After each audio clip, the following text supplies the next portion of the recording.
हर साल हमारे देश में एक खामोश पलायन हो रहा है। हजारों लोग चुपचाप एक ऐसा फैसला ले रहे हैं जो सुनने में शायद आपको चौंका दे। वो अपनी भारतीय नागरिकता छोड़ रहे हैं। ये कोई छोटी मोटी बात नहीं है, ये एक ऐसा ट्रेंड है जो बढ़ता ही जा रहा है और हमें एक बहुत ही बुनियादी सवाल पूछने पर मजबूर करता है। तो आखिर हो क्या रहा है?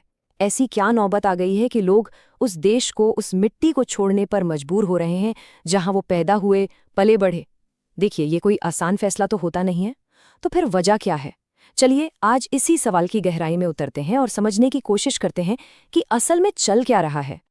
और ये सिर्फ कोई हवाई बात नहीं है, ये आंकड़े हैं जो कहानी बयां करते हैं। अकेले 2023 में 2,15,000 लोगों ने अपनी भारतीय नागरिकता छोड़ दी। सोचिए, ये एक रिकॉर्ड तोड़ने वाला नंबर है। ये सिर्फ आंकड़े नहीं हैं, ये 2,15,000 कहानियां हैं। हर कहानी के पीछे एक वजह है। और ये सब रातों रात नहीं हुआ है। जरा इस पर गौर कीजिए। 2020 में ये नंबर करीब 85,000 था और सिर्फ 3 साल में 2023 तक ये लगभग 3 गुना हो गया। तो सवाल ये उठता है कि भाई इन 3 सालों में आखिर ऐसा क्या बदल गया? वजहें बहुत उलझी हुई हैं और हमारी रोजमर्रा की जिंदगी से जुड़ी हुई हैं। तो इस पूरी पहेली का जो पहला टुकड़ा है वो है हमारी रोज की जिंदगी की हकीकत, हमारा इंफ्रास्ट्रक्चर, हमारी सुरक्षा और वो माहौल जिसमें हम और आप जी रहे हैं। ये कहानी है छत्तीसगढ़ के एक पत्रकार मुकेश चंद्राकर की। उनका जुर्म सिर्फ इतना कि उन्होंने अपना काम किया, एक सड़क घोटाले का पर्दाफाश किया और सच बोलने की कीमत उन्हें अपनी जान देकर चुकानी पड़ी। ये एक डरावना उदाहरण है कि कैसे करप्शन और खराब इंफ्रास्ट्रक्चर एक दूसरे से जुड़े हैं और कैसे सच की आवाज को दबा दिया जाता है। और इसका असर वो हम सब पे पड़ता है। रोज सड़कों पर जानलेवा गड्ढे जो जिंदगियां ले रहे हैं, मानसून में खुले सीवर जो मौत के कुएं बन जाते हैं, बड़े बड़े लग्जरी अपार्टमेंट्स के ठीक बगल में कूड़े के पहाड़। अरे छोड़िए ये सब, चलने के लिए एक ढंग का फुटपाथ तक तो है नहीं। ये सिर्फ एक असुविधा नहीं है, ये सिस्टम का फेलियर है। अब बात करते हैं सुरक्षा की। इस आंकड़े पर जरा ध्यान दीजिए। 2019 से 2022 के बीच भारत में 13 लाख से ज्यादा लड़कियां लापता हो गईं। लापता मतलब वो स्कूल गईं, कॉलेज गईं और फिर कभी घर वापस नहीं लौटी। और ये सिर्फ एक ठंडा आंकड़ा नहीं है। जब दिल्ली में एक स्टूडेंट गायब हुई तो जांच में पता है क्या सामने आया? उस इलाके के 60 सिक्योरिटी कैमरों में से 59 काम ही नहीं कर रहे थे और जो एक काम कर रहा था वो सिर्फ ट्रैफिक चालान काटने के लिए लगा था। ये दिखाता है कि सुरक्षा के जो वादे हैं वो कितने खोखले हैं। और फिर आती है वो हवा जिसमें हम सांस लेते हैं। वर्ल्ड हेल्थ ऑर्गेनाइजेशन के हिसाब से 50 से ऊपर का एयर क्वालिटी इंडेक्स खतरनाक होता है और उत्तर भारत में हम तो लगातार 200 से ऊपर के इंडेक्स में जी रहे हैं।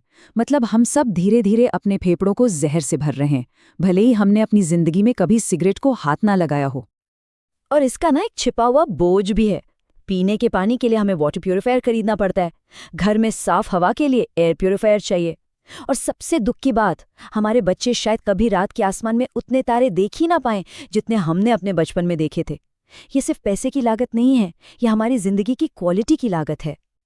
और ये लागत हमें दूसरी सबसे बड़ी वजह पर लाती है जो सीधे हमारी जेब पर असर डालती है। ये एक ऐसे आर्थिक सिस्टम का बोझ है जहां हम टैक्स तो देते हैं, लेकिन सवाल ये है कि बदले में हमें मिलता क्या है। ये एक ऐसा सच है जो कई लोगों को हैरान कर देता है। भारत की इतनी बड़ी आबादी में से सिर्फ 2 से 3% लोग ही इनकम टैक्स देते हैं। जी हाँ, इसका मतलब साफ है कि पूरे देश का भार बस मुट्ठी भर लोगों के कंधों पर है। और ये मुट्ठी भर लोग देते क्या हैं? बहुत ज्यादा इनकम टैक्स। और बात यहीं खत्म नहीं होती।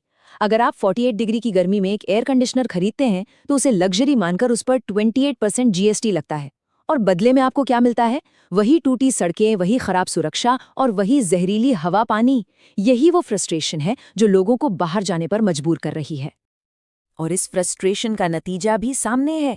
साल 2022 में 7,500 करोड़पतियों ने भारत छोड़ने का फैसला किया।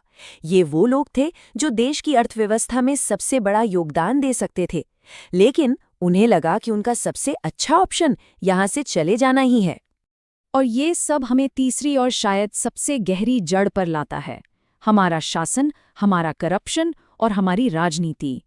ये वो जड़ है जिससे बाकी सारी समस्याएं निकलती हैं। हम अक्सर ईज ऑफ डूइंग बिजनेस के बारे में सुनते हैं कि भारत में बिजनेस करना कितना आसान हो गया है, लेकिन जमीनी हकीकत क्या है? एक सोर्स ने अपना पर्सनल एक्सपीरियंस शेयर किया जो शायद सब कुछ बयां कर देता है। एक सिंपल टैक्स रेजिडेंसी सर्टिफिकेट के लिए कानूनी तौर पर अप्लाई किया और सालों तक फाइल अटकी रही। सिस्टम का अनकहा नियम साफ था, अगर आप रिश्वत देते हैं तो काम आगे बढ़ेगा। अब बताइए, जब हर लेवल पर करप्शन हो तो बिजनेस करना आसान कैसे हो सकता है? और इस सिस्टम के ऊपर है फ्रीबी पॉलिटिक्स का कल्चर, मतलब वोट के बदले मुफ्त बिजली, पानी और पैसे का वादा। ये सुनने में तो बहुत अच्छा लगता है ना, लेकिन इसकी एक बहुत बड़ी कीमत होती है। तो इन फ्रीबीज का बिल कौन चुकाता है? अरे वही 2 से 3% टैक्स पेयर। सरकारें भारी कर्ज लेती हैं, एक ऐसा बोझ जो आने वाली पीढ़ियों पर पड़ेगा। और आखिर में ये पैसा सड़कों, स्कूलों और अस्पतालों से हटाकर खर्च किया जाता है, जिससे पब्लिक सर्विसेज की क्वालिटी और भी गिर जाती है। इन सभी प्रॉब्लम्स को समझने के बाद अब हम आते हैं एक आखिरी और सबसे बुनियादी सवाल पर। एक ऐसा सवाल जो सिस्टम से नहीं बल्कि हमसे है। अब जरा आईना देखने का वक्त है। जो सोर्स है वो एक बहुत ही मजबूत तर्क देता है कि समस्या सिर्फ सरकार या सिस्टम में नहीं है, समस्या हम नागरिकों में सिविक सेंस की जो भारी कमी है उसमें भी है। और इसके सबूत हमें हर जगह दिखते हैं। नई ट्रेनों से कंबल से लेकर टॉयलेट के मग तक चोरी हो जाते हैं। लोग पब्लिक पार्क से बेंच उठाकर अपने घर ले जाते हैं। हमने रिश्वतखोरी को सिस्टम का हिस्सा मानकर जैसे स्वीकार ही कर लिया है। अब आप सोचिए, इस मानसिकता के साथ कोई भी सिस्टम सफल कैसे हो सकता है? और इसीलिए हम आखिरी सवाल पर आकर खड़े हो जाते हैं। क्या इन सब परेशानियों से निराश होकर देश छोड़ देना ही एकमात्र सॉल्यूशन है, या फिर ये हमारी और आपकी, हम सबकी जिम्मेदारी है कि हम यहीं रहें और इस सिस्टम को, इस समाज को बेहतर बनाने की कोशिश करें? इसका कोई आसान जवाब नहीं है और शायद इसका जवाब हर किसी के लिए अलग है।